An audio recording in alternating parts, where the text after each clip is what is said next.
नमस्कार, मैं हनी त्यागी। आप देख रहे हैं टीवी 100। तो इस वक्त हम मौजूद हैं नोएडा स्टेडियम सेक्टर 21 में, जहां आप मेरे पीछे देख सकते हैं शीरोज़ हैंगआउट नाम का एक कैफ़े है जिसे एसिड अटैक सर्वाइवर चलाती हैं।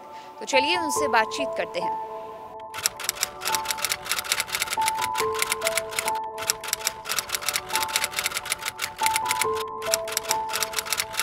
बहुत संघर्ष झेले तब जाके मैंने अपने मन को बदला। मैं छोटी सी अपनी स्टोरी बताती हूँ। 2008 में मेरे ऊपर एसिड अटैक हुआ था और अटैक मेरी स्टेप मदर ने किया था। अटैक होने के बाद सिर्फ एक सर्वाइवर्स तो बेड पे लेटी होती है, लेकिन जो उसके पेरेंट्स होते हैं उनको क्या फेस करना पड़ता है, उनको क्या सरवाइव करना पड़ता है, ये सिर्फ पेरेंट्स ही बता पाएंगे। मेरा अटैकर अभी 15 अगस्त को छूटा है। 10 साल की सज़ा हुई थी उसको और उसको 8 साल ही हुए। 8 साल भी मुश्किल से नहीं हुए, वो छूट गया।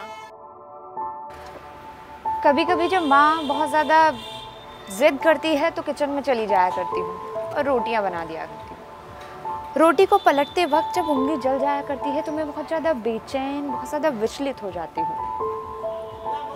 इस किताब को पढ़ते वक्त मेरी आंखों से जो आंसू निकले वो तेज़ाब के माफिक थे।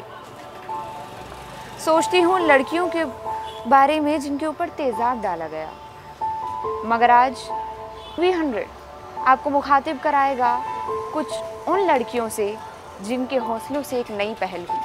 वो सुना है ना आपने कि पंखों से कुछ नहीं होता, हौसलों से उड़ान होती है। तो एक ऐसी ही उड़ान से आज हम आपको मुखातिब कराएंगे। जी हाँ, हम मुखातिब कराएंगे आपको एसिड वाली लड़की से।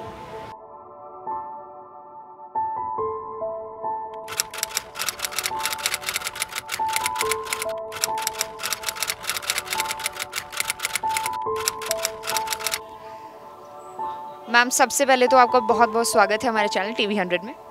Thank you ma'am, thank you. सबसे पहले मैं आपका नाम जानना चाहूँगी। नाम क्या है आपका? मेरा नाम रूपा है। रूपा। तो रूपा, आप मुझे ये बताइए कि शीरोज़ की शुरुआत कहाँ, कैसे, कौन सी फाउंडेशन के अंडर आप काम कर रहे हैं? मैं अभी छा फाउंडेशन के साथ काम कर रही हूँ 2013 से। और सबसे पहला कैफ़े आगरा में ओपन हुआ था 2014 में 10 दिसंबर को। अभी 2 दिन पहले उसकी एनिवर्सरी थी, पूरे 8 साल हो गए इसको। और आगरा से लेकर मैं अभी फ़िलहाल प्रेजेंट में भी नोएडा वाले कैफ़े को देख रही हूँ।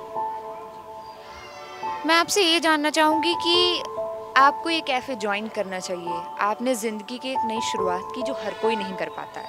वो कहते हैं ना, अगर पंखे पर दुपट्टा लटका हुआ हो ना तो उससे शायद खुदकुशी करने की हिम्मत बहुत लोग कर देते हैं, मगर उस दुपट्टे को खींचकर अपने दामन में रखना बहुत मुश्किल काम है। तो आपने कैसे इसकी शुरुआत की? आपको कब लगा कि हाँ, मुझे एक नई पहल करनी है, मुझे अपनी ज़िंदगी ऐसे तो बिल्कुल नहीं ख़त्म करनी है? बहुत संघर्ष झेले तब जाके मैंने अपने मन को बदला। मैं छोटी सी अपनी स्टोरी बताती हूँ। 2008 में मेरे ऊपर एसिड अटैक हुआ था और अटैक मेरी स्टेप मदर ने किया था। मेरे पापा ने दूसरी शादी कर ली थी तो उन्होंने, और बचपन से उन्होंने कभी प्यार नहीं दिया। हमेशा से मारना चाहा और प्यार की नज़र से कभी देखा ही नहीं। मेरा एक भाई भी है, वो मेरे से 2-2.5 साल छोटा है। तो उसी दौरान मम्मी मेरी एक्सपायर हो गई थी, पापा ने दूसरी शादी कर ली। तो जब वो आई थी उनकी खुद की भी एक बेटी थी। तो कहीं ना कहीं उनके दिमाग में ये चल रहा था कि अगर ये बच्चे बड़े हो जाएंगे तो सब कुछ इनका हो जाएगा और मेरे बच्चों को कुछ नहीं मिलेगा। तो तभी से उन्होंने ठान लिया था कि इनको मारना है। बट शुक्र करो कि मेरे जो दादी बाबा थे और जो मेरे चाचा थे, मेरी ताई वगैरह थी, सब लोगों ने हमारी केयर करी, हमें पाल पोस के बड़ा किया, उनसे बचा के रखा। बट कहते हैं ना कि होनी को कौन टाल सकता है। उन्होंने काफ़ी कोशिशें की। कई बार, एक बार तो जहर दे के भी मारने की कोशिश करी, गला दबा के मारने की कोशिश करी। ज़्यादा कुछ नहीं होता। 2008 की बात है ये, और 3 अगस्त रात को 2:30 बजे सोते समय उन्होंने मेरे पर एसिड अटैक किया था। और मेरे दादी बाबा दोनों एक्सपायर हो चुके थे। और मैं चाचा जी के पास में रहती थी फरीदाबाद में, और मैं यूपी मुजफ्फरनगर से बिलोंग करती हूँ। कभी मैंने ही ये लाइन लिखी थी कि पिता का दिल पत्थर का बेशक लगता हो लेकिन मोम का होता है। आपने अपनी माँ का जिक्र किया। हम उस सांस्कृतिक धरोहर से आते हैं जहाँ यशोदा और देवकी का जिक्र होता है। उस वक्त आपके पिता कहाँ मौजूद थे?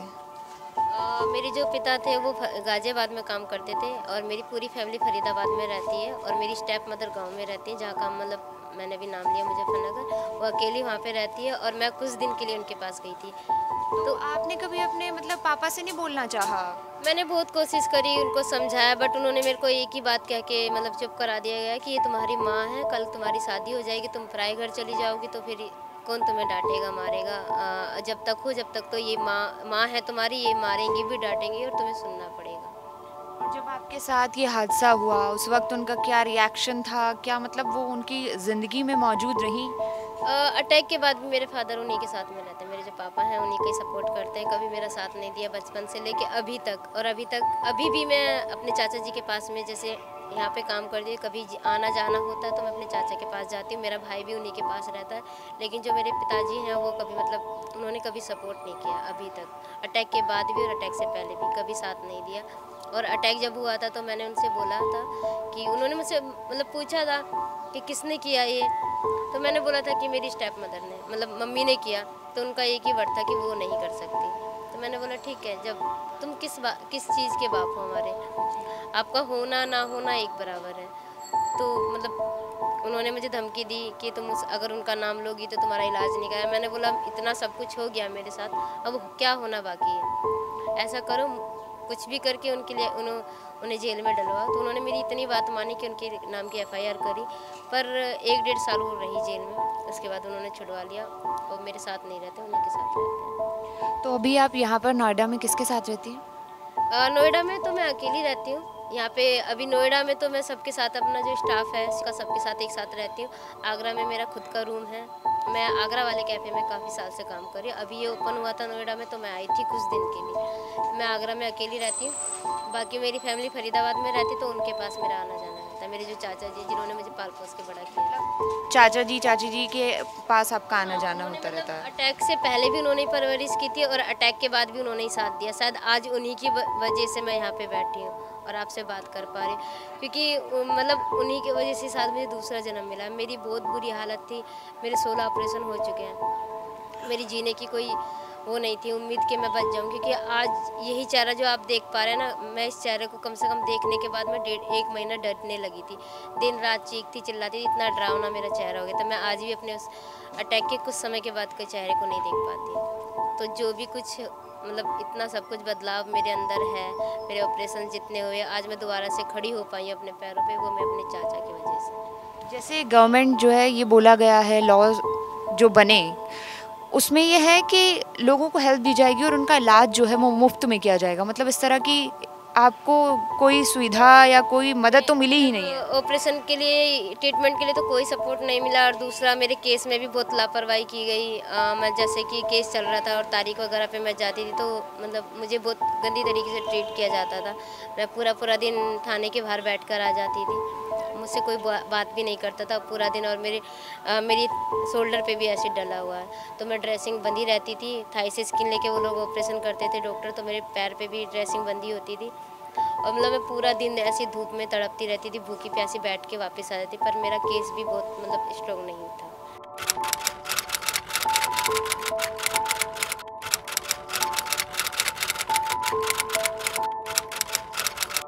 मैम आपका शुभ नाम? मेरा नाम वैसे सूफिया है, लेकिन यहाँ पे सब मुझे नगमा के नाम से ही जानते हैं, क्योंकि घर का नाम नगमा था तो नगमा के नाम से ही जानते हैं। अच्छा, तो मैं भी आपको नगमा ही बुलाऊंगी।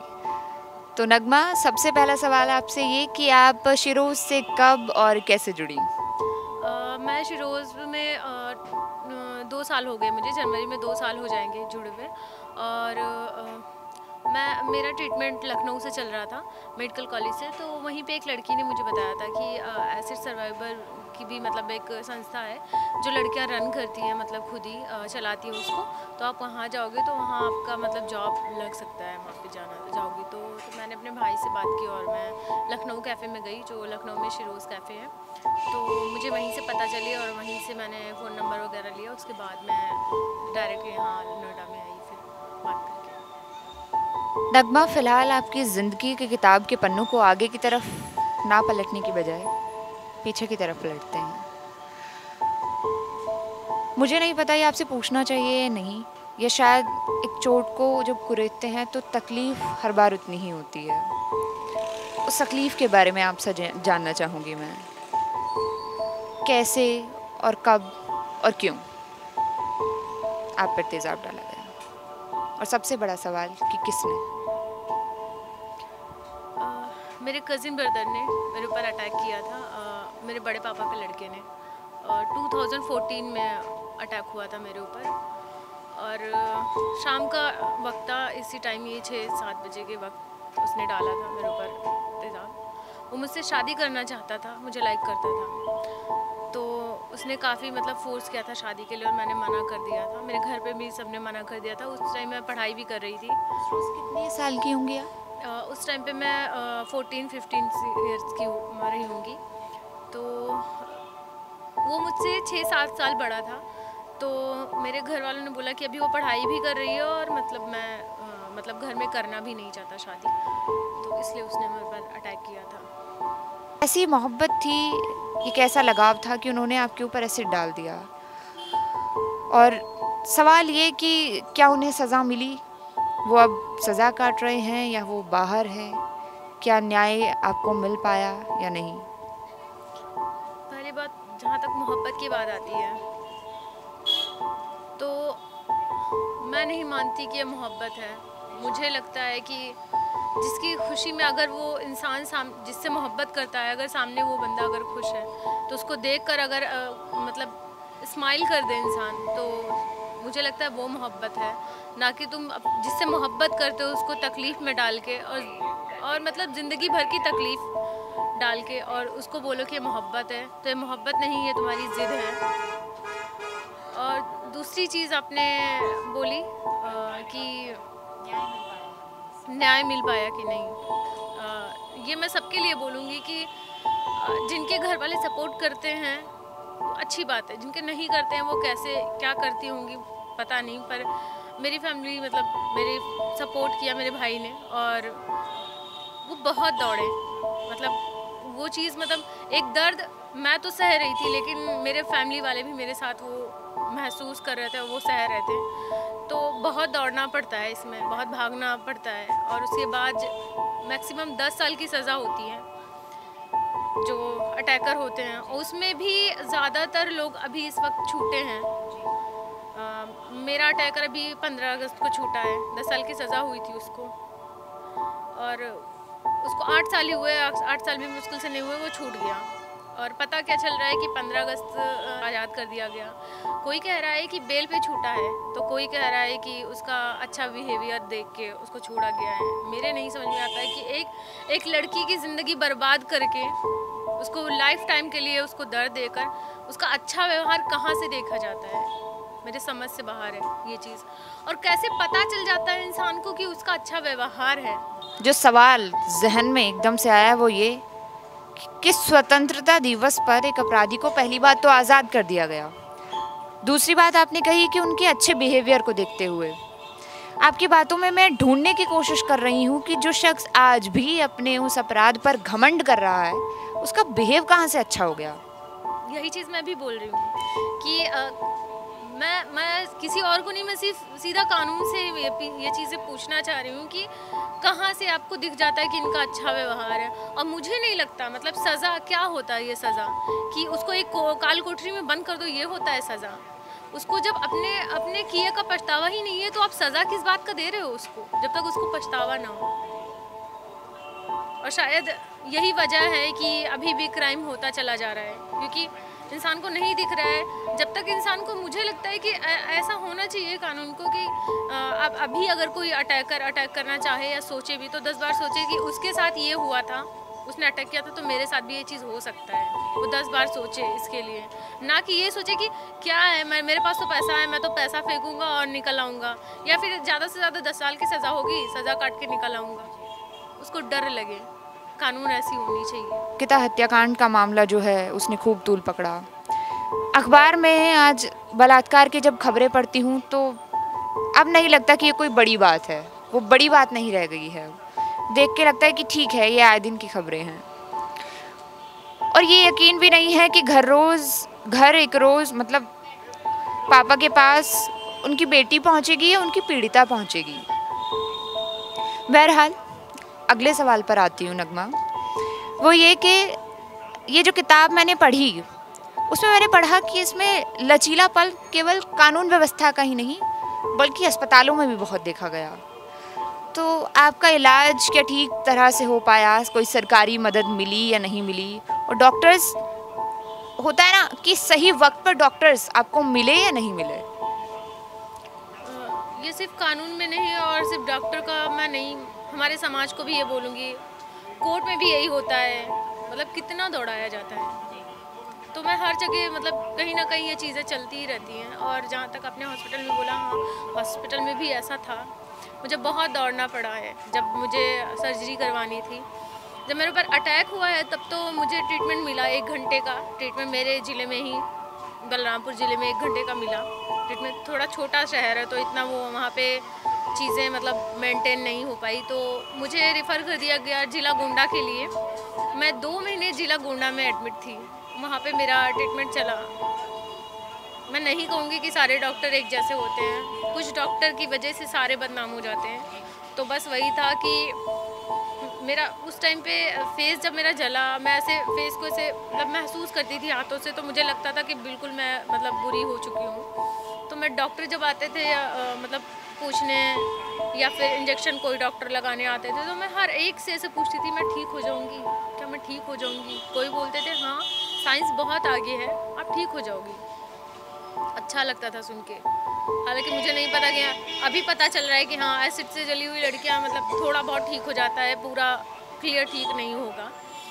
तो कोई ऐसे बोल कर चला जाता था कि मतलब जो कुदरती चीज़ है वो देख रहा है मतलब सामने से ही कि वो मर रही है बेड पे मतलब, और इतना रो रही है, चाहे तो मतलब वो भी कर सकते हैं कि आप मेरे घर वालों से भी बोल सकते हो कि हाँ वो नहीं ठीक हो सकती, आप मेरे सामने से बोल सकते हो कि हाँ आप ठीक हो सकती हो। मुझे शायद आपकी इतनी बातें मुझे थोड़ा और ठीक कर दें। उस टाइम पे वो चीज़ें ख़राब लगती थी कि कोई बोल कर चला जाता था नहीं अब कुछ नहीं हो सकता, जो हो गया ख़त्म हो गया।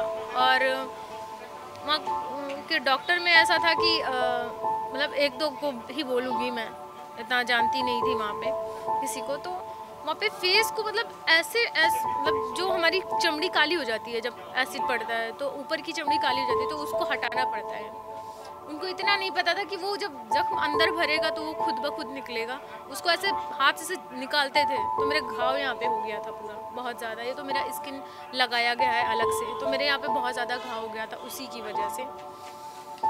दूसरी चीज़, जब मैं मेडिकल कॉलेज में मतलब मैंने आना शुरू किया अपने सर्जरी के लिए, मुझे बहुत दौड़ना पड़ा और मेरे भाई को बहुत दौड़ना पड़ा। हालांकि मेरे पास एक कार्ड भी था जो मतलब एसिड अटैक का था, अखिलेश यादव जी की तरफ से मिला था हम लोगों को, जितनी यूपी की लड़कियां थी उन लोगों को सबको मिला था कि आपका फ्री ऑफ कॉस्ट मतलब ट्रीटमेंट होगा और मतलब सारी सुविधा इसमें दी जाएगी, कोई भागना दौड़ना नहीं, कुछ भी नहीं।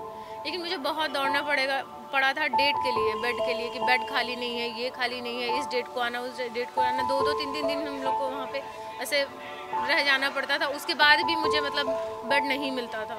तो वो बहुत ज़्यादा मेरे लिए मतलब ख़राब लगता था कि मैं फेस कवर करके, इतनी गर्मी में आ रही हूँ, पूरे दिन ऐसे फेस कवर करके, मैं बहुत डरती थी उस टाइम पे, तो फेस कवर करके बैठी रहती थी कि कोई मुझे देख ना ले, कुछ बोल ना दे।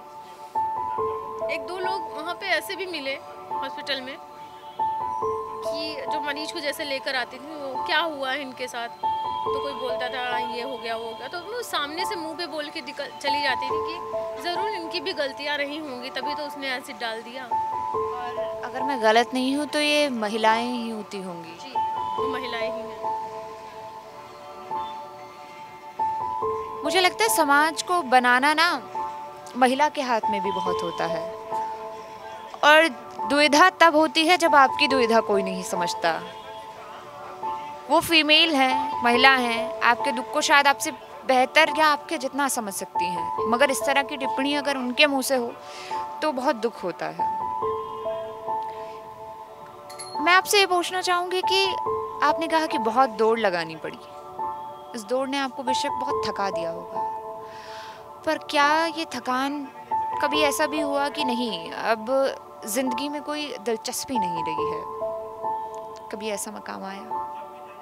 जी, मैंने सुसाइड करने की भी कोशिश की थी। जब मैं ऐसे आती जाती थी हॉस्पिटल से घर, घर से हॉस्पिटल, और वहाँ पे डेट नहीं मिलता था, मतलब 6 महीने बाद आइएगा, आपके घर पे लेटर पहुँचेगा तब आप आइएगा, मतलब ऐसा सब कुछ। तो मैं बिल्कुल एकदम से, मतलब ऐसा लगता था कि मैं थक चुकी हूँ, मेरे साथ साथ मैं अपने फैमिली वालों को अपने परेशान कर रही हूँ। तो ऐसे जब मैं ट्रेन से जाती आती थी घर, तो मुझे ऐसा लगता था कि मैं यहाँ से कूद जाऊँ, और कई बार ऐसा सोचा तो फिर रुक जाती थी, फिर ये सोचकर कि मैं तो एक दर्द सह रही हूँ, मेरी वजह से मेरी फैमिली इतना मेरे लिए कर रही है, और आज मैं ऐसा करके उसको जीतने का मौका दे दूँगी जिसने मेरे ऊपर अटैक किया। बस यही चीज़ें मतलब मुझे रोकी हैं। मैम, 2 लाइनें हैं कि कुछ इस तरह अपने गुनाहों को छुपा लेता हूँ, जब कोई नहीं मिलता तो वक्त पर इल्ज़ाम लगा देता हूँ। और मुझे लगता है कि इस यात्रा में, इस जर्नी में आपकी ऐसे लोगों से भी मुलाकात ज़रूर हुई होगी जिन्होंने शायद एक दोषी, एक अपराधी को अपराधी कहने के बजाय वक्त पर इल्ज़ाम लगा दिया होगा कि ये सारा वक्त का दोष था, ये हुआ इसलिए क्योंकि ये होना था, इसलिए नहीं कि उसे करना था, वो गलत था, इसलिए हुआ क्योंकि होना था। जी, मैं मतलब किसी और को नहीं, मेरे रिलेटिव को ही बोलूँगी। जब मेरे जीजू थे साथ में सब लोग, तो जब मुझे देखने आए थे, मुझसे गवाही लेने आए थे, जब मैं हॉस्पिटल में थी, पुलिस आए थे, तो वहाँ पे बात हो रही थी कि कैसे क्या हुआ क्या नहीं, तो मैं बता रही थी उस टाइम पे। जब वो चले गए, फिर मुझसे मतलब पूछताछ कर सारी चीज़ें, फिर जब वो गए उसके बाद में जब ये बातें उठी, तो मेरे बड़े पापा के एक लड़के हैं, वो जो जिसने अटैक किया था, वो बीच वाले जो पापा है, बड़े से जो मंझले वाले पापा थे, उनके लड़के ने किया था अटैक। जो सबसे बड़े वाले पापा हैं थे मेरे, उनके लड़के ने मतलब बोला ये बात कि मतलब जब मेरे जीजू ने कहा कि मतलब ऐसा चीज़ कर दिया जो कभी किसी ने सोचा भी नहीं था, ये चीज़ तो करने के लिए, और हम लोगों ने कभी ऐसा सोचा भी नहीं था, ना देखा था अपनी लाइफ में। तो उनने ऐसा बोला कि मतलब हर चीज़ होता है लाइफ में, फर्स्ट टाइम हर चीज़ होता है लाइफ में। फर्स्ट टाइम इंसान पैदा होता है, फर्स्ट टाइम इंसान मरता है, फर्स्ट टाइम इंसान जीता है, फर्स्ट टाइम ये करता है, फर्स्ट टाइम ये भी हो गया। तो वो सबके लिए शॉकिंग था कि मतलब ये एक भाई होके, बड़े पापा के लड़के थे, तो एक भाई होके वो ऐसे बोल रहे हैं। अगर इनकी बहन होती तो ये चीज़ बोलते, तो मतलब वो उस टाइम पे बहुत ख़राब लगा था कि उनको लग रहा है कि फर्स्ट टाइम। उन्हें ऐसा भी बोला कि मतलब उसको दोषी ना ठहराकर खुदा को बोल रहे हैं कि अल्लाह जो करते हैं बेहतर करते हैं। हाँ, मैं भी मानती हूँ अल्लाह जो भी करते हैं बेहतर करते हैं। शायद मेरे पर अटैक नहीं होता तो मैं यहाँ नहीं होती, मिलती नहीं, आप लोगों से नहीं मिलती, पर उसको दोषी ना ठहराकर ऐसा बोला जा रहा है कि अगर शायद ये नहीं होता तो तुम पता नहीं कहाँ होती, और तुम अच्छी थी, खूबसूरत थी, तो शायद तुम कुछ गलत कदम भी उठा सकती थी। आप कैसे बोल सकते हो ये चीज़? आपको कैसे पता ये? आपने एक बात बोली अभी, माफ़ कीजिएगा बीच में रोकना चाहूँगी, कि अच्छी थी, खूबसूरत थी। बड़ी ही अच्छी बात कही इस पे किसी ने कि सीरतों का हुस्न क्या जाने, सूरतों के भिखारी लोग। तो जो थी लफ्ज़ लगा रहे हैं, उन्होंने कहीं ना कहीं अपनी सोच भी आपके सामने रख दी। जी, बिल्कुल सही कह रही हैं आप कि मतलब लोग ऐसा सोचते भी हैं कि मतलब मेरे आसपास के लोग जब आते हैं तो वो भी कितनी खूबसूरत थी, तो पहले तो मैं ऐसा सोचती थी कि हाँ, पहले तो मैं बहुत, लेकिन अभी ऐसा नहीं सोचती। अभी तो मैं मैं खूबसूरत थी, खूबसूरत हूँ, और हमेशा खूबसूरत रहूँगी। दिल से खूबसूरत होना चाहिए, चेहरे का कोई मायने नहीं है।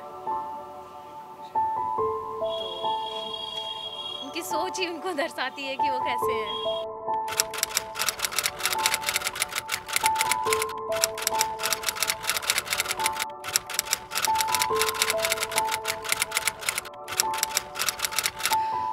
मैम, सबसे पहले मैं आपका नाम जानना चाहूँगी और आप कहाँ से हैं?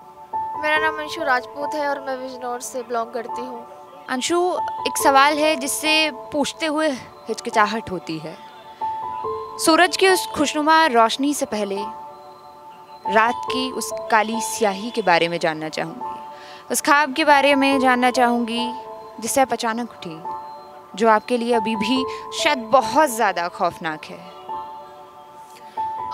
मेरे ऊपर 2014 में एसिड अटैक हुआ था और मेरे ऊपर एक 55 साल के बूढ़े व्यक्ति ने एसिड अटैक किया था। और उस टाइम पे मेरी उम्र 15 साल थी। और एसिड अटैक करने का रीज़न ये था कि वो जो 55 साल के बूढ़े व्यक्ति थे वो मेरे साथ रिलेशन बनाना चाहते थे, और मैं काफ़ी छोटी थी उस टाइम पे। तो ये रिलेशन वगैरह क्या होता है, मैं काफ़ी अनजान थी इन चीज़ों से, क्योंकि मैं गांव से बिलोंग करती हूँ और गांव में बहुत छोटी छोटी सोच के लोग होते हैं, और मतलब इतने एम्पावर भी नहीं होते हैं कि, और इतने अवेयर भी नहीं होते कि चीज़ों के बारे में उनको पता हो। तो मैं डरती थी, क्योंकि मेरे यहाँ पे जो लड़कियाँ होती हैं उनको आगे बढ़ाया नहीं जाता है, और कोई गलती से लड़की आगे बढ़ना चाहती है तो उसको भी रोक दिया जाता है। वो मतलब 12th पास करती है, उसकी शादी कर दी जाती है। तो इसी डर के कारण मैं काफ़ी टाइम तक अपने घर पे नहीं बता पा रही थी कि ये जो दादाजी हैं ये मुझे परेशान करते हैं। कहीं ना कहीं मुझे लगता था कि शायद मैं अपने घर में बताऊंगी, क्योंकि मेरे घर वालों के साथ मेरा इतना अच्छा बॉन्डिंग नहीं था, और मैं खुल के अपने घर वालों के साथ बातें नहीं कर पाती थी। तो मुझे लगता था कि अगर घर में पता चला तो मेरी पढ़ाई रोक दी जाएगी, मुझे स्कूल से मतलब नाम कटवा दिया जाएगा, मुझे घर में कैद कर लिया जाएगा, या मुझे ही गलत ठहरा दिया जाएगा, मेरी शादी कर दी जाएगी।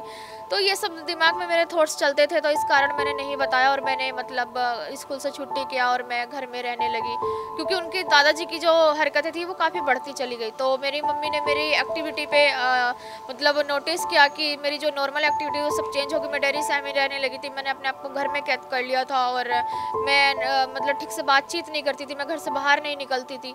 तो मैंने मेरी मम्मी ने मुझसे पूछा, तो मैंने काफ़ी समय बाद डरते डरते अपनी मम्मी को बताया। तो फिर मेरी मम्मी ने मेरी बात को समझा, और मेरी मम्मी ने मेरे पापा से बात ये शेयर की। और फिर होता है ना कि हर पेरेंट्स का कि कोई मेरे बच्चे के साथ ऐसे कैसे कर सकता है। तो मेरे पेरेंट्स काफ़ी गुस्से में थे, और मेरे भाई ने फिर उनको समझाया कि गुस्से में बात नहीं होती, आप उनके परिवार वालों से प्यार से जाके बात करिए। तो मेरे मम्मी पापा, मेरा भाई, उनके वाइफ और उनके बच्चों के घर गए और उनसे बात की। लेकिन होता है ना कि हमारी सोसाइटी में हर कोई गलती अपनी एक्सेप्ट नहीं करता है, तो उन्होंने भी एक्सेप्ट नहीं किया और मेरे मम्मी पापा के साथ झगड़ा किया। फिर गांव में पता चला, गांव वालों ने भी काफ़ी डराया धमकाया उनको कि आपको शर्म नहीं आती कि इस तरीके से इतनी छोटी बच्ची के साथ हरकतें करते हो, आप सुधर जाइए नहीं तो आपके खिलाफ कंप्लेन दर्ज कराएंगे। तो उनके ईगो को ये बात हट हो गई कि ये गाँव में मेरी बदनामी कैसे करा सकती है। फिर उन्होंने 12 फरवरी 2014 में मेरे ऊपर सोते हुए तेजाब डाल दिया। अंशु, जब आपने ये सारा वाक्य मुझे सुनाया तो उसमें जो लफ्ज़ मेरे जहन में रह गए वो ये कि दादाजी गलत हरकत करते हैं। और इस से एक शायरी याद आती है कि घुटने घुटने चलती बच्ची, घुटने घुटने चलती बच्ची, खड़ी नहीं हो जाना तुम, छोटी ही अच्छी लगती हो, बड़ी नहीं हो जाना तुम। मगर साथ ही ये वाक्य एक सवालिया निशान भी खड़ा करता है कि बच्चियाँ भी कहाँ महफूज हैं। एक बच्ची जो 55 साल के शख्स से डर रही है, जिसे वो रिश्ते में दादाजी कहकर पुकार रही है, अगर वही उसके ऊपर एसिड डाल दें, तेज़ाब डाल दें, तेज़ाब उनकी सोच में है, ये तो साफ तौर पर दिखाई देता है। अगला सवाल आपसे ये कि कानून व्यवस्था जो है इस पर भी साथ ही साथ सवालिया निशान खड़े होते हैं। हॉस्पिटल्स, डॉक्टर्स, कैसे आपका इलाज हुआ, क्या सरकारी मदद आपको कोई मिली, ये सब जानना चाहूँगी। स्टार्टिंग में तो ये था कि किसी की तरफ से कोई मदद नहीं थी और कोई गाइडलाइंस ऐसा नहीं थी, कोई गाइड करने वाला नहीं था, क्योंकि मेरे पेरेंट्स की इतनी एजुकेशन नहीं है और मेरे पापा जो हैं एक फार्मर हैं, वो खेती करते हैं, तो उनको नहीं पता था कि ये हॉस्पिटल्स या उसके बाद क्या प्रोसीजर रहता है और एसिड अटैक होने के बाद कहाँ लेके जाते हैं, और हमारी सोसाइटी में एसिड अटैक भी होते हैं। हम लोग बहुत अनजान थे इन सब चीज़ों से। जब हमारे साथ ये बीती घटना तो हम लोग समझ ही नहीं पा रहे थे। तो उसके बाद मतलब पेरेंट्स को जैसे जैसे कोई कहता गया और तो पेरेंट्स ऐसा करते गए। लेकिन उसके काफ़ी समय बाद 2-2.5 साल बाद मतलब यूपी की सरकार थी जिस टाइम पे सीएम थे अखिलेश यादव जी, तो उन्होंने हर एक सर्वाइवर्स को कंपनसेशन प्रोवाइड कराया था और 5 लाख रुपीज़ कंपनसेशन प्रोवाइड कराया था। लेकिन उससे भी पहले चलते कि हॉस्पिटल में जो ऐसे मतलब डॉक्टर्स नहीं है कि उनको एकदम बेहतर ट्रीटमेंट प्रोवाइड करा पाएँ, क्योंकि मेरे टाइम पे ऐसा था कि जब मैं हॉस्पिटल में एडमिट हुई पहली बार मुझे एडमिट होने में काफ़ी दिक्कतें आईं। जो डॉक्टर्स थे वो मुझे एडमिट नहीं कर रहे थे कि हम लोग इलाज नहीं कर पाएंगे, ये सर्वाइव नहीं कर पाएगी, आप घर लेके जाइए। तो 3 से 4 हॉस्पिटल हम लोगों ने बदले और उसके बाद मेरठ में मुझे फाइनली एडमिट किया गया, वो भी काफ़ी रिक्वेस्ट करने के बाद। और उसके बाद जो उस हॉस्पिटल में मेरा अच्छा ट्रीटमेंट नहीं चला, जिसकी वजह से मेरी एक लेफ्ट आई डैमेज हो गई और मेरी काफ़ी स्थिति ख़राब हो गई थी। तो ऐसा कोई गाइडलाइंस उस टाइम पे सरकार ने नहीं बनाई थी कि एसिड अटैक हो जाने के बाद आप इस हॉस्पिटल में जा सकते हो, आपको इन सब दिक्कतों का सामना नहीं करना पड़ेगा। क्योंकि अटैक होने के बाद सिर्फ एक सर्वाइवर्स तो मतलब बेड पे लेटी होती है, लेकिन जो उसके पेरेंट्स होते हैं उनको क्या फेस करना पड़ता है, उनको क्या मतलब सरवाइव करना पड़ता है, ये सिर्फ पेरेंट्स ही बता पाएंगे, क्योंकि हम लोग तो सिर्फ अंदाज़ा लगा सकते हैं। और ऐसे में मतलब सरकार को ऐसा करना चाहिए था कि कुछ प्राइवेट हॉस्पिटल में मतलब फंड रेज, ऐसा नहीं है कि बाद में ये सब कानून बदले हैं और अभी ऐसा हो गया है कि कहीं भी एसिड अटैक होता है तो जो डिस्ट्रिक्ट के डीएम वगैरह रहते हैं तो वो इमिडिएटली 1 लाख रुपए देंगे ताकि वो सर्वाइवर्स अपना बेहतर ट्रीटमेंट करा पाए। क्योंकि आपने देखा होगा कि हमेशा जो गरीब परिवार का बच्चा होता है, जो सक्षम नहीं होता है अपनी स्थिति ऐसे करने में, उनके ऊपर ज़्यादातर ये हादसे होते हैं, क्योंकि कहीं ना कहीं अटैकर को भी पता होता है कि हम उनके साथ ये हादसे करेंगे तो ये ना ही ट्रीटमेंट करा पाएंगे, ना ही ये समाज में अपनी इमेज बना पाएंगे, ना ही ये कोर्ट कचहरी के चक्कर लगा पाएंगे, क्योंकि उनकी स्थिति इतनी स्टेबल होती ही नहीं है। मैम, सरकारी वादे और सरकारी अस्पताल, आपने ये तीनों ही बयां कर दी। एसिड अटैक सर्वाइवर से जब मेरी बात हुई तो एक सबसे बड़ा दुख उनके अंदर जो था वो ये था कि उन्हें न्याय नहीं मिल पाता है। वो अपनी ही आंखों के सामने उस अपराधी को जाते हुए देख रही होती हैं जिससे वो आज भी जूझ रही हैं। वो आईने के सामने खड़े होने से शायद आज भी झिझकती है कि होता है ना कि आईना वो मेरी पहली सी सूरत मांगे। तो आप क्या कहना चाहेंगी? आपको न्याय मिला, नहीं मिला?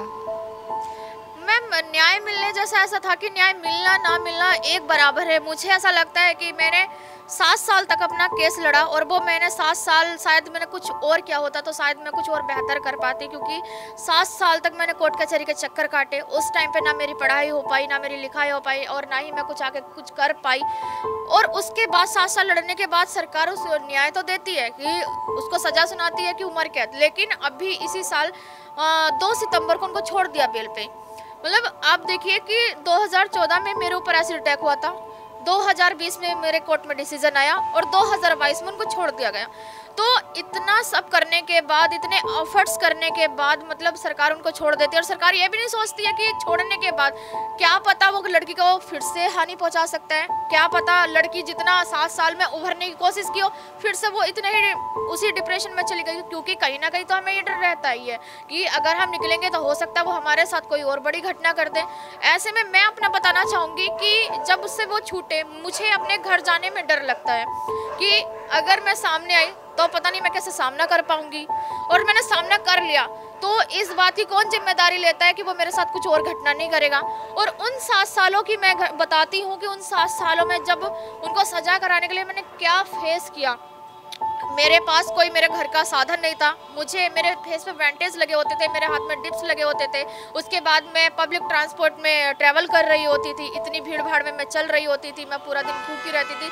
उसके बाद भी मेरे फेस पे इतनी इचिंग होती थी, लेकिन फिर भी मैं कोर्ट कचहरी में अपना जो हाजिरी लगा के आती थी। उसके बाद मेरे घर वालों पे दबाव बनाया गया, मेरी बहन पे दबाव बनाया गया। मेरी बहन की कम उम्र में मुझे शादी करनी पड़ी, क्योंकि उन पे भी कि केस वापस नहीं लोगे तो तुम्हारी बहन के साथ ऐसा कर देंगे। मेरे छोटे छोटे भाई थे, मेरे छोटे छोटे भाई कब मैच्योर हो गए हम लोगों को पता ही नहीं चला। जब मेरे ऊपर ये घटना हुई थी मेरा भाई 12 साल का था, आज मेरा भाई 19 साल का है, उसको पता ही नहीं उसका बचपन कैसा था। तो इस तरीके से मतलब पूरे परिवार पे असर पड़ा है। और उसके बाद जो कानून उनको एक झटके में छोड़ देता है, उनके जो घर वाले थे वो रास्ता रोक लेते थे और मतलब पूरा घर एकदम बिखर सा गया था। चलिए मैम, ये तो बात थी उस कल की जो बीत गया। अब बात करना चाहूँगी उस कल की जो आने वाला है। क्या ख्वाब रखती हैं, क्या ख्वाहिशें हैं आपकी? बस मतलब ख्वाब तो कुछ नहीं, मैंने कभी सोचा भी नहीं, कभी मेरे कोई सपने नहीं रहे हैं, कभी मैंने कुछ नहीं, मतलब जिस तरीके से मेरी फैमिली वालों की तरफ से मेरी जो परवरिश थी तो कभी सपने देखने का मौका ही नहीं मिला। मगर अब तो देखती होंगी ना? अब मैं देखती हूँ, मतलब मैंने बहुत देखा है। आज मैं अपने पैरों पे खड़ी हूँ। मेरा एक भाई है, उसकी शादी अभी हुई है 1 महीना पहले। और मतलब मेरे सबसे पहला तो मेरा ड्रीम यही था कि मेरे भाई की शादी हो जाए, उसकी एक फैमिली है, तो वो पूरा हो गया। अभी दूसरा ड्रीम ये है कि एक छोटा सा घर हो, मतलब खुद का अपने मेहनत से बनाया हुआ, ताकि मेरी फैमिली वाले मेरे ऊपर गर्व कर सके कि जिस बेटी को हमने पाल पोस के बड़ा किया था आज वो उसका बन गई, हमें मतलब सर झुकाना नहीं पड़ेगा। तो ये है। उसके बाद देखते हैं कि लाइफ में अगर कुछ रहा तो अभी वैसा इससे ज़्यादा कुछ नहीं सोचा है, क्योंकि मेरे साथ हमेशा मैंने जब भी कुछ सोचा ना वो कभी पूरा नहीं हुआ है। बट मैं सोचती हूँ कि धीरे धीरे सोचने से पहले ही उसको पहले मतलब उस तरीके से ले जाए, पहले पूरी तरह से मेहनत कर ली जाए और अगर कुछ हो तो तब, क्योंकि कहते हैं ना कि ख्वाब देख तो लो पर उसे पूरा करना बहुत मुश्किल है। मैम मैं दुआ करूँगी कि आपके ख्वाब जो हैं मुकम्मल हों। एक आखिरी सवाल कि आपकी हॉबीज़ क्या हैं? मतलब मुझे सच बताऊं, मुझे डिजाइनिंग बहुत पसंद है और अटैक से पहले भी मतलब मैं घर में ही, मेरी चाची हैं वो स्टिचिंग करती थी, उनके साथ मैं ये सब काम करती थी। और उसके बाद जब मैं 2013 में छाव फाउंडेशन के साथ जुड़ी तो मैंने एक कोर्स किया था डिजाइनिंग का, तो कंटिन्यू मैंने सिरोज़ आगरा में काम किया है। मेरी ड्रेसेस वहाँ पे सेल होती थी। तो आगे अभी तो मैंने कुछ दिन के लिए वो बंद किया हुआ है, लेकिन आगे आशा करती हूँ कि मैंने सोचा है कि आगे मैं वही सब चीज़ आगे मतलब कंटिन्यू करूँगी। जी बेशक लाइएगा। और मैं ऐसा मान के चल रही हूँ कि एक रोज़ अमेज़न पे मैं ड्रेस देखूंगी और उसका डिज़ाइनर आप निकलेंगे। बिल्कुल आपके ख्वाब, देखिए ख्वाब जो हैं वो बड़े होने चाहिए, हकीकत में भी बदले जा सकते हैं। बिल्कुल सही बात है कि मतलब मैंने बहुत सारी चीज़ें अपने आप बदली हैं। शायद मैंने नहीं सोचा था कि मैं ऐसे कभी जॉब कर पाऊँगी, लेकिन आप मुझे देख रहे हैं, मैं मतलब हीरोज़ में काम करती हूँ। मतलब उसका नाम ही आप देखिए C+ हीरोज़, तो यहाँ पे सब हीरोज़ काम करती हैं। मैं अपना भविष्य एक मोटिवेशनल स्पीकर के तौर पे देखती हूँ। मुझे ऐसा लगता है कि जो आज का यूथ है उसमें मतलब मोटिवेशन की बहुत ज़्यादा कमी है। बहुत छोटी छोटी चीज़ों को लेके मतलब सुसाइड करने की सोच लेते हैं, सुसाइड कर लेते हैं, मार्क्स कमाए तो सुसाइड कर लेते हैं, किसी ने छेड़ दिया सुसाइड कर लेते हैं। तो मैं उनको सबको यही जवाब देना चाहती हूँ कि ज़िंदगी बहुत खूबसूरत है और ज़िंदगी हमें एक बार मिलती। मैं भी अपनी ज़िंदगी को हर दिन बेहतर बनाने की कोशिश करती हूँ और अपनी ज़िंदगी हमेशा कलरफुल तरीके से जीती हूँ। तो मैं उन सबको भी यही बताना चाहती हूँ कि जब मैं अपने इस फेस को एक्सेप्ट करके इस फेस के साथ अपनी पहचान बना सकती हूँ तो तुम लोग क्यों नहीं, क्योंकि ज़िंदगी हमें नहीं पता कि हमें कितनी मुश्किलों से मिली, लेकिन हम क्या कर रहे हैं ये इम्पोर्टेंट रखता है। और मैं चाहती हूँ कि सिर्फ लोग मुझे मेरे चेहरे से याद ना रखें, लोग मेरे जाने के बाद भी मुझे मेरे नाम से याद रखें कि हाँ कोई ऐसी लड़की थी जिनने अपने समाज में इस परिस्थिति में रह के भी इतना सब कुछ किया। अंशु हॉबीज़ क्या है आपकी, क्या करना पसंद करती हैं? मैं सब कर लेती हूँ। मुझे लिखना पसंद है और मैं पोएम्स लिखती हूँ, मैं मतलब पोएट्री कर लेती हूँ और वैसे मैं गाने भी सुन लेती हूँ। मतलब ऐसे कोई पर्टिकुलर एक हॉबीज़ नहीं है कि मुझे ये करना है। मतलब आपकी आवाज़ वैसे काफ़ी बुलंद है, तो क्योंकि आप कविता लिखती हैं तो कोई पसंदीदा कविता आप सुनाना चाहेंगी तो मैं सुनना चाहूँगी।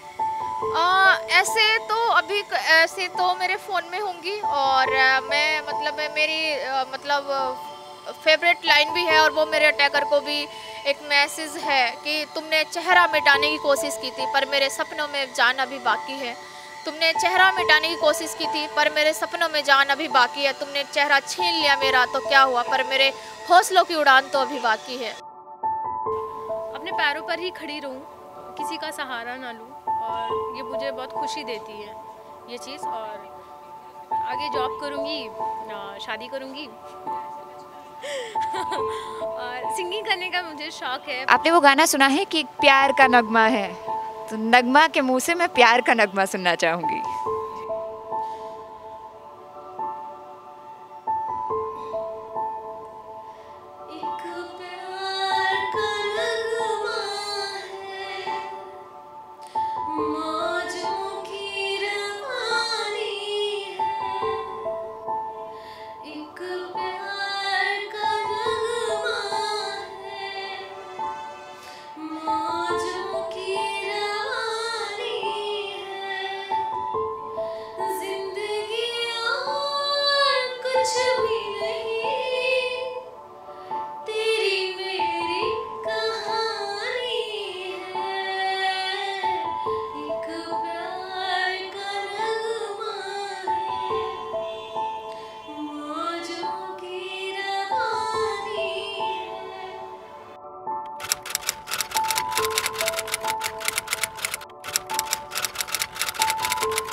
एसिड अटैक सर्वाइवर्स से बात करके जो एक सवाल उन सबके जहन में था वो ये कि वो अपराधी जिन्होंने इतना बड़ा अपराध किया उन्हें छोड़ कैसे दिया गया। किसी को स्वतंत्रता दिवस पर छोड़ा गया तो किसी को अभी हाल फिलहाल में। उनका सवाल ये कि उनके साथ न्याय क्यों नहीं हुआ। अभी आपने अंशु को सुना, उन्होंने कहा कि हौसलों से उड़ान होती है, तो आपने एसिड अटैक सर्वाइवर्स को सुना, आपने देखा कि किस तरह हौसले जो हैं किसी इंसान के बुलंद होने चाहिए। आजकल सुसाइड केसेस बहुत ज़्यादा बढ़ रहे हैं, लेकिन उनमें कमी जो है वो आनी चाहिए, क्योंकि ज़िंदगी जीने का नाम है। और आखिरी में 2 लाइन है, उनके साथ ख़त्म करना चाहूँगी कि कौन कहता है आसमां में सुराख हो नहीं सकता, कौन कहता है आसमां में सुराख हो नहीं सकता, एक पत्थर तो तबीयत से उछालो यारो। इस वक्त के लिए इतना ही। मैं हनी त्यागी, कैमरा पर्सन प्रदीप श्रीवास्तव के साथ। ऐसे ही लेटेस्ट खबरों को जानने के लिए हमारे चैनल को लाइक करें, सब्सक्राइब करें, साथ ही बेल आइकन को प्रेस करना ना भूलें।